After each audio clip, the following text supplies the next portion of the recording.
Bueno, seguimos adelante el modo país. Vamos a conversar con Leonardo Costa, abogado experto en la lucha contra el lavado de activos. Le agradecemos mucho que haya aceptado gracias a ustedes, la que pude invitación. llegar porque Bienvenido. vine nadando prácticamente. Es lo importante. Bueno, mire, a modo de disparador, antes de comenzar a hablar de este tema tan importante, Hugo Alconada Moon es un periodista argentino, muy reconocido en el vecino país. Dijo en la mesa de Mirta Legrand que los uruguayos son unos lavadores. Pero además, el periodista fue avalado por la jueza Sandra Arroyo Salgado, que también estaba como invitada en la mesa, y dijo que desde Uruguay señalan a los argentinos como corruptos, pero que evitan investigar sobre lavado de activos. Presten atención. Los uruguayos, ¿Por qué? ¿Qué les reprocha a usted? el lavado.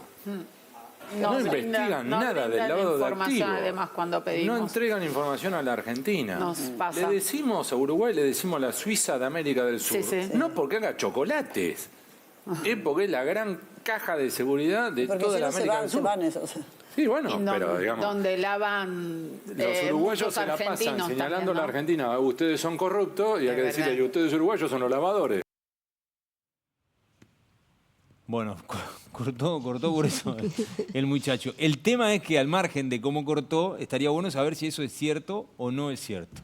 Bueno, mire cómo lo recibo, así, con esa pregunta. No, obviamente que Hugo Alconada es un personaje y no es solo un periodista, sino que también tiene una parte histriónica y en Argentina creo que a veces eso es un poco necesario dado el ambiente a veces farandulero de la cosa. Pero más allá de eso, a ver, Uruguay no es un país de lavadores y ni todos los uruguayos son lavadores. Ahora, eso no quiere decir de que el país, primero, no haya hecho esfuerzos para mejorar su sistema desde el año, por lo menos 2001 en adelante, con varias leyes en el 2004, en el 2009, en 2017. ¿Y se cumplen esas leyes? Ahí va. Se han ido mejorando, se ha ido cargando mucho al sector privado con obligaciones. También hubo un retroceso, a mi juicio, con la liberación de los pagos en efectivo en la LUC, que eso cambió un poco la percepción de riesgo. Nosotros tenemos una muy buena ley con problemas de efectividad en el cumplimiento. ¿Qué quiero decir con esto? Bueno, no es que el sector privado no cumpla, sino que no hay supervisión efectiva muchas veces, o que la supervisión efectiva la gente no la percibe como de tal riesgo como para cumplirla. Después el Estado también lo cumple. El Estado tiene problemas de cumplimiento y de coordinación. Voy a poner un ejemplo que es un poco grotesco, pero pasó. Cuando tuvimos la exportación de los budines con cocaína a Europa, si uno mira toda la logística de lo que pasó, un individuo va y compra en un supermercado de plaza una cifra significativa de budines, hace un DUA de exportación para mandar budines a Bélgica. Y la primera cosa que uno decir es, nadie le llamó la atención que un individuo comprara, como si tú y yo vayamos al supermercado a comprar 5.000 budines, no sé cuántos eran, pero era una cifra exorbitante. Y además, nadie se ocurrió preguntar si no había un permiso, de bromatología. Claro. Entonces, esas son las cosas que yo creo que el Estado está fallando, en temas de coordinación, en temas de inteligencia.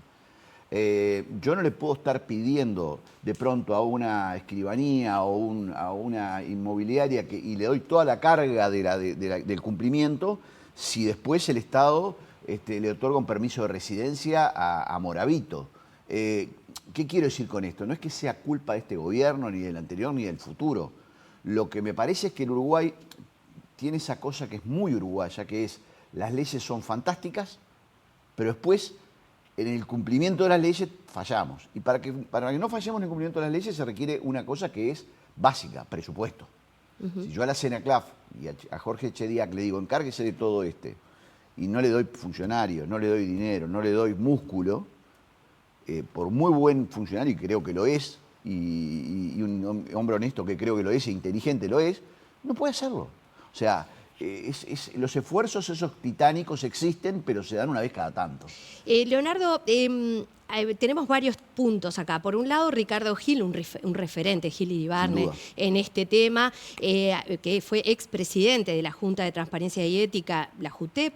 Él decía, la norma, es verdad, Chediak dijo, a nivel de norma, la GAFI, que les leo, es el Grupo de Acción Financiera Internacional, al fin y al cabo el organismo de vigilancia internacional mundial contra el lavado de activos, de dinero y financiación del terrorismo. La GAFI nos dio buena nota en la parte de normativa, lo que tú decías recién.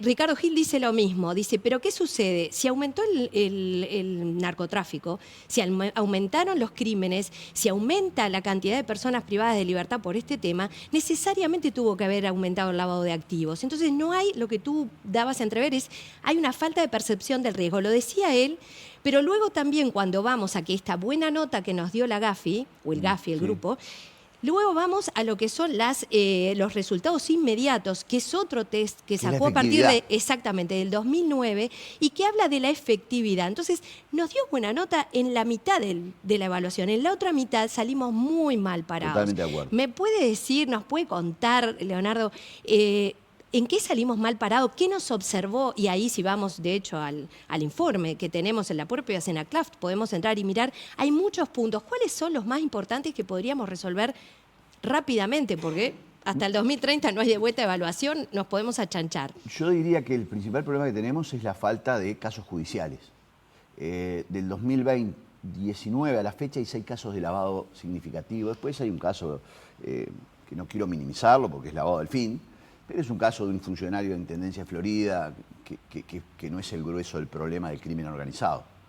O sea, cuando vos tenés 4.000, 5.000 condenas por narcotráfico, cuando vos tenés condenas por homicidios que se les llama ajustes de cuenta, que no son ajustes de cuenta, son luchas por mercado, ¿ah?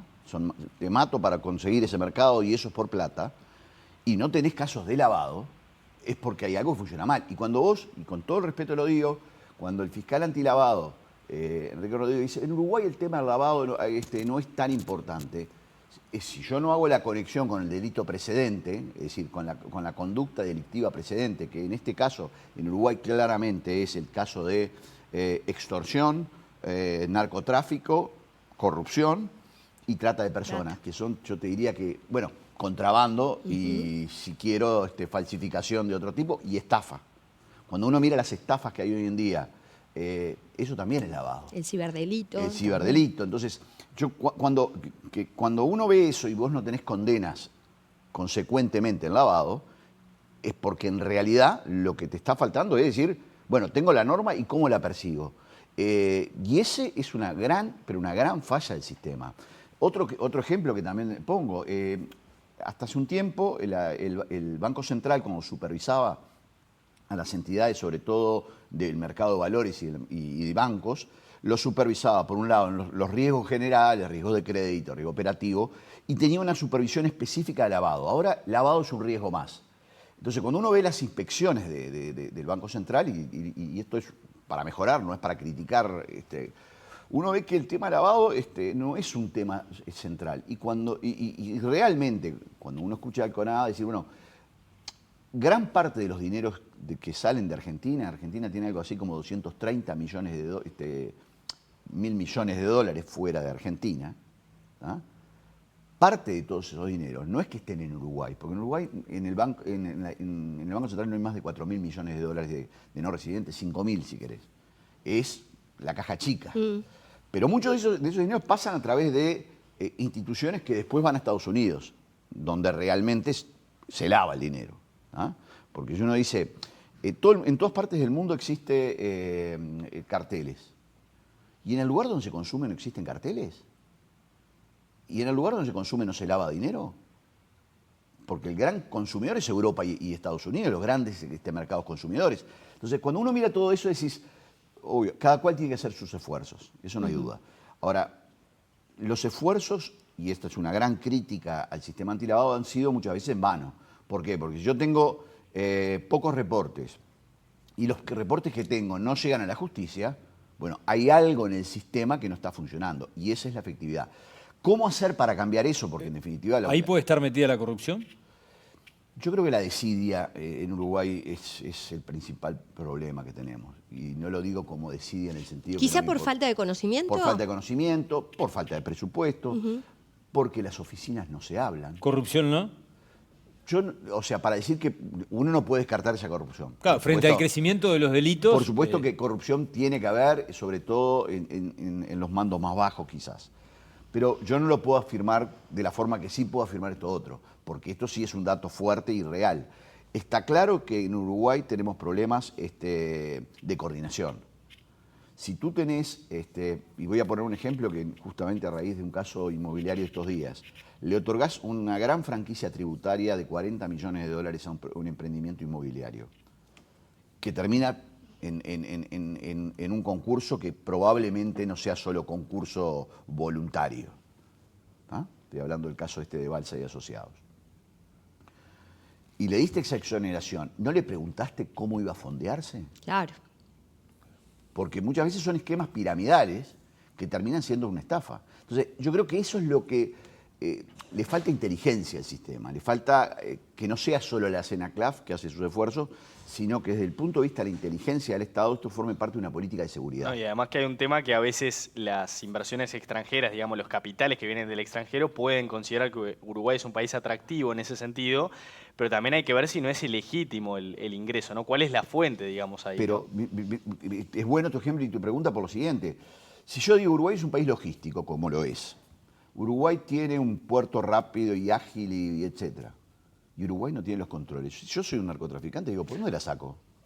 Por ahí. Y por ahí. Claro. Porque si la logística está buena. Y por eso digo, esto forma parte, primero, de una política de seguridad. Porque para combatir los ajustes de cuentas nosotros tenemos que cortar el dinero ilícito. Pero también forma parte de un problema de desarrollo económico. Si nosotros queremos que el puerto de Montevideo siga siendo categoría A y no tenemos los controles que hay que tener, probablemente en Europa digan, este ya no es más categoría A, va a pasar categoría X, no importa. ¿Por qué? Porque tiene problemas de seguridad. Por eso los escáneres famosos, que ojalá se puedan concretar en breve, por eso una política de coordinación entre aduana, policía, inteligencia, para tratar de detectar cosas que no digo que sean fáciles de detectar, porque si fuera fácil de detectar no lo haríamos, pero que por lo menos puedan transmitirle al sector privado, a quien se le pide tanto, miren estos temas que pueden ser de riesgo. Leonardo, cuando nosotros hablamos de lavado de activos, muchas veces también vemos o escuchamos posiciones que dicen hay que dejar que se laven los activos porque le entra dinero al país. Le entra el dinero, desarrollan, ¿no?, inversiones, generan empleo. Sí. ¿Qué daño le hace, aclaremos, para que todos podamos entender el gran daño que le hace el lavado de activos a un país? Hay sectores políticos y hay sectores doctrinarios de la doctrina penal que entienden que este no es un problema central y que esto se solucionaría con el delito de encubrimiento. Una discusión que he tenido varias veces. Y hay gente que también dice, bueno, pero algo que se lave, si en definitiva la inversión inmobiliaria puede venir. El problema que tenés acá es el siguiente. Y por eso es ¿qué es lo que busca proteger el delito de lavado? Es la competencia o la economía de mercado. Y pongo un ejemplo, si yo pongo una farmacia acá y lo pongo con mi plata y trato de que funcione, y al lado me ponen una farmacia que la pone un narcotraficante o un individuo que consigue el dinero de manera espuria, a este individuo no le interesa la rentabilidad y que el negocio le vaya bien. Le interesa que salga algo de dinero, aunque sea menos del que puso, porque este dinero tiene apariencia de legítimo. Mientras que este otro individuo que está trabajando con su esfuerzo, con su riesgo, con su capital, sí necesita rentabilidad. Y le puede matar la rentabilidad. Ese es parte del problema, la parte de la competencia ilegítima que existe en la economía. Y esto es un problema económico también, ¿no? O sea, económico de política microeconómica y de defensa de la competencia, si lo querés mirar como un economista. Claro, y también de seguridad, que era Y lo de que seguridad, hablábamos, si lo que sin lo lugar mirás- a dudas, y evitar corrupción. Exactamente. Si vos ves que de las 9 medidas de seguridad que en su momento lanzó el Ministerio del Interior no estaba lavado, después se lo incluyó, Martinelli por suerte este tema lo ha incluido, vos decís, tenemos un problema, primero muy de autocomplacencia, ¿no? Es decir, en Uruguay estas cosas no pasan. Como una defensa a ultranza a veces. Sí, y el chauvinismo, ¿no? Mirá que lo que dijo Alconada. A mí no me gusta el estilo, pero que no me guste el estilo no quiere decir que tengo que matar el mensaje. Claro. Porque el mensaje es para hacernos reflexionar. Uruguay tiene dificultades y no las tiene solo en este gobierno, las tuvo en el anterior y probablemente si no se toma esto con una cabeza diferente, lo va a tener el próximo gobierno. Leonardo Costa, muchísimas gracias por esta charla. Seguramente lo invitamos más adelante Con mucho gusto. para hablar de otro tema. Suerte allá afuera, porque veo que Sí, volvió a arrancó llover. a llover de Solo un vuelta. aviso, el Sí. día 6 de mayo en el Banco República vamos a presentar con la World Compliance Association del capítulo Uruguay la Estrategia Nacional Antilavado de la mano de Alejandro Montes de Oca, y después vamos a hacer un panel con Daniel Espinosa y yo, donde vamos a discutir algunos de los temas sin tapujos, digamos, ¿no? 6 de mayo. 6 de mayo a las 9 de la mañana en el Banco República. Sí, Notable. y agrego también que el lunes aquí en Modo País vamos a tener a Chediak, Jorge la Chediak. visita justamente para poder conversar sobre este tema. Él lo que había dicho en realidad era que esta visión de Alconada-Amón se remontaba a administraciones de hace 4 o 5, por lo menos para atrás, 4 o 5 administraciones, y habla de 2 décadas para atrás, que hoy en día destaca las reglas fiscales del Uruguay, la democracia plena, en fin. Otra visión que tenemos para compartir el próximo lunes.